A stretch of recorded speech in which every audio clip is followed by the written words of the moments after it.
This year, we're implementing a new approach to the channel. The substance on conversations about topics that go on daily in the firearm, tactical, and survival community are inherent.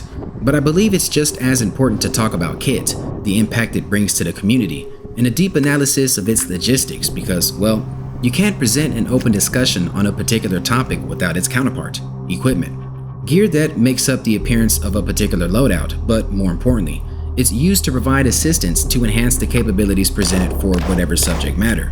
And within recent years, we've seen the rapid advancement of companies manufacturing and distributing gear as they've presented new opportunities for users. And though we believe that feedback is the key element with product development, as a company, it's our duty to provide an in-depth breakdown of our opinions on equipment as it will relay a better understanding on what kit will work best for the general audience. With this bold statement, we would like to make this an important factor moving forward on this channel.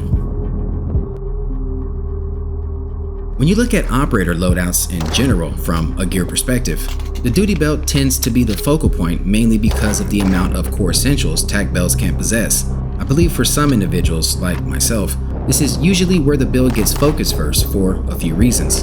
And one of them is when utilizing the right components, personal preference is important here, you can usually get away with running tac belts as a standalone, i.e. eliminating plate carriers, etc. Looking at it from this point of view, another reason is that this can benefit users who are new to the tactical community and are just starting their journey. Assuming you already have your secondary, i.e. whatever pistol suits your liking, then a fully loaded belt setup would be all that remains to start your quest. For this reason is why I wanted to do an in-depth breakdown of my belt loadout that I'm currently running at the moment. We also understand that there are a limitless amount of combos out there, and I hope with my setup, this will add another piece to the tactical algorithm to paint clarity for those who are interested in this blueprint, have questions, or would like to open up a discussion in the comment section for fellow peers to network. First things first, let's talk about the obvious, the color patterns in this setup. Given that it's not uncommon that Texas usually goes years without seeing snow, and it's currently wintertime, I constructed this setup to imitate winter conditions. Unfortunately for us Texans, this is our way of having fun. White clothing, camo drip, and vinyl tape. For those interested, here's your recipe. When in search of the right tac belt, the ideal was to adopt a minimal mindset around a belt that can capitalize off of modern technology. I'm also a big believer in employing the bare necessities and finding a belt that can give you a great advantage to maximize the user's full capabilities for most applications against threats, training, daily duties, etc. while running in a lightweight configuration was the goal. Enter the Agilite Magnetics tac belt, a not so oversimplifying system equipped for modern capabilities. For the Day One supporters, you may have seen this belt on some of our recent content, and if you're new to the movement, to get an idea of other layouts that we've implemented on this belt, go check out some of our recent videos over on our channel. The origins of the Magnetics tac belt are supported by a reputable Israeli manufacturer backed by those who have served on the battlefield, LE, and other special operators around the world. For starters, the layout of the Agilite's belt is similar to most operator belts seen in today's market, which usually revolves around a two-belt loading system that coincides to complete the setup. The inner belt, the heart of the system, is generally treated to be worn as a belt you'd usually put on for daily duties. Its main construction is mostly fabricated of nylon, integrated with a polymer composite to utilize stiffness, as I believe this can play a role for your CCW. There's a flexible lining adjacent to where the metal attachment buckle connects. For those exercising concealability, this will help bring flexibility to the user as this maneuvers and flows with the operator. And finally, at the 6 o'clock position are two magnets embedded in the belt, and we'll pause on this subject as this will play a pivotal role moving forward. Most outer belts, where the action occurs, is an extension of the inner belt, usually an open face with attachment compatibility.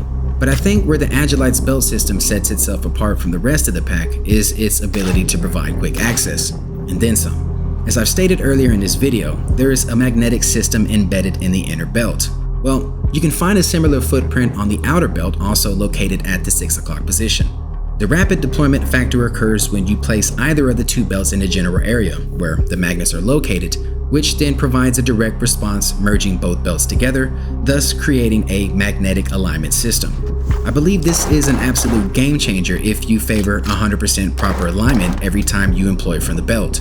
Gear synchronization is important, and shaving off critical time in stressful situations is just as essential. and you get both when utilizing a magnetic tack belt.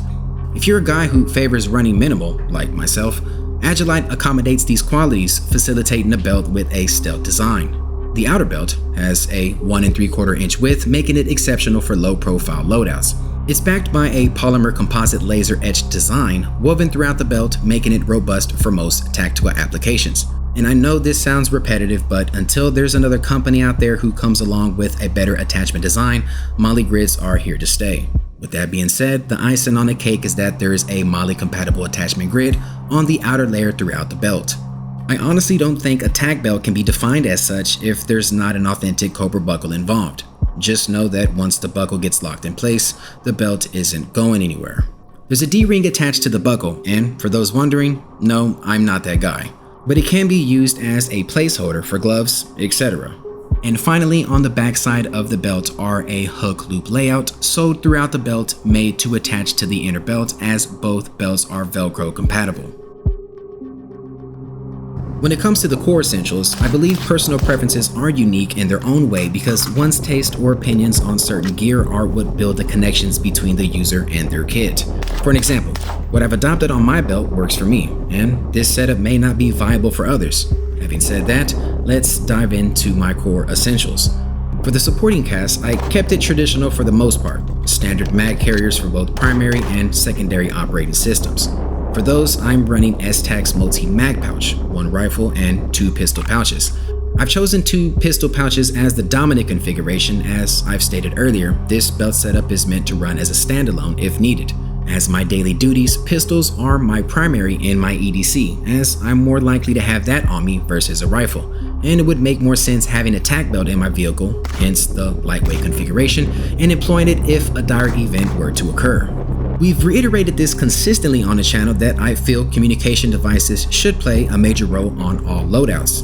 No matter the scenario, collecting and relaying intel are significant in today's time, and whether I'm running primitive setups or heavier loadouts, it's a priority to have comm setups as a part of my kit. And it's no secret that I'm high on the Baofeng UV5R radio for a few reasons. One, if programmed right, you can run a successful networking team on separate frequencies for when the big event happens. And 2, you can do this while only spending the same price as you would on a 21-round Glock PMAG.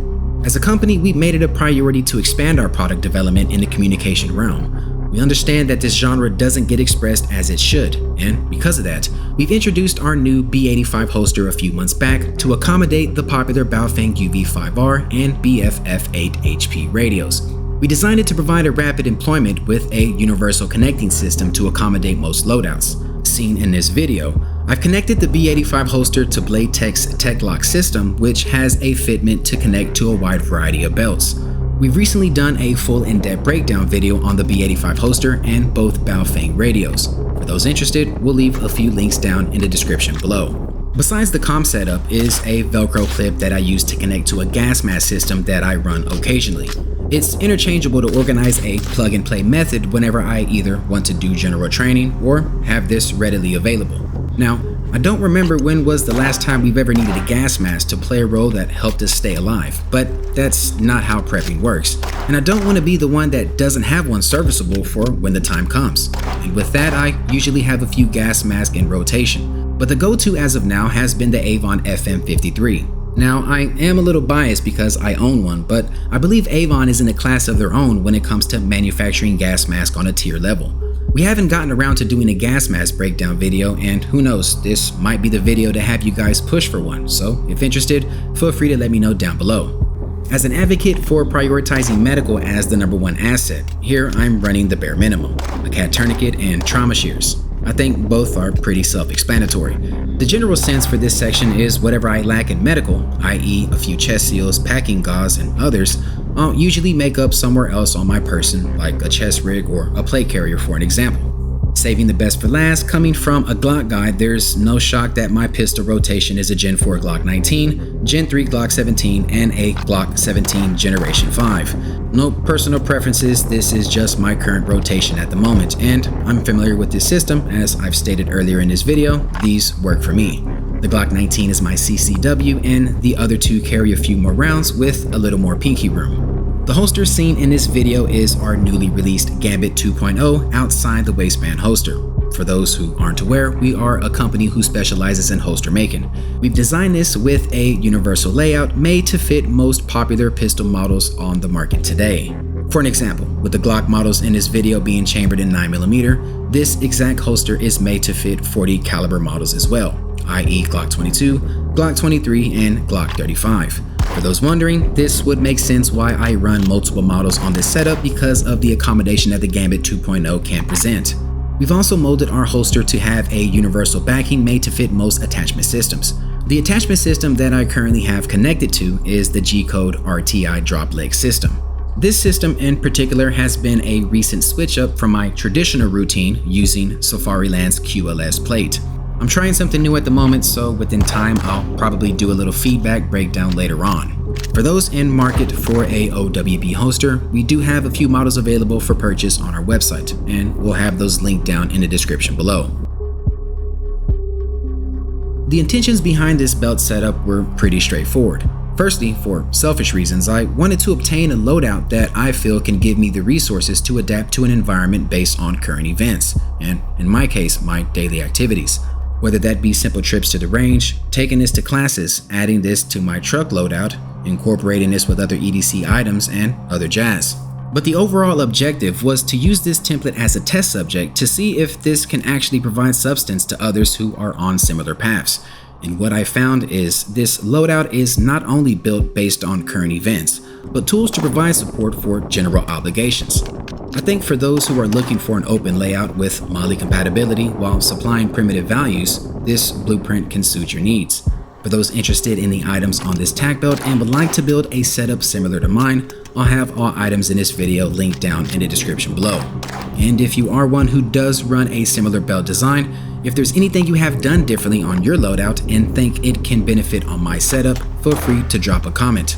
Also, if there are any suggestions for future content, we're hopeful for you guys to leave that in the comment section as well.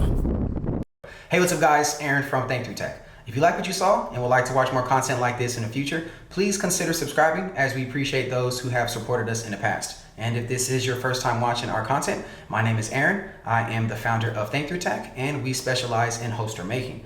Our number one seller at the moment is our Gambit outside the waistband holster, but we do have other holster options available on our website. So if you guys are interested and would like to support the movement, we'll have our website linked down in the description, or you can just head over to thinkthroughtactical.com. And as always, we appreciate you guys' love and support, and we'll see you guys in the next video.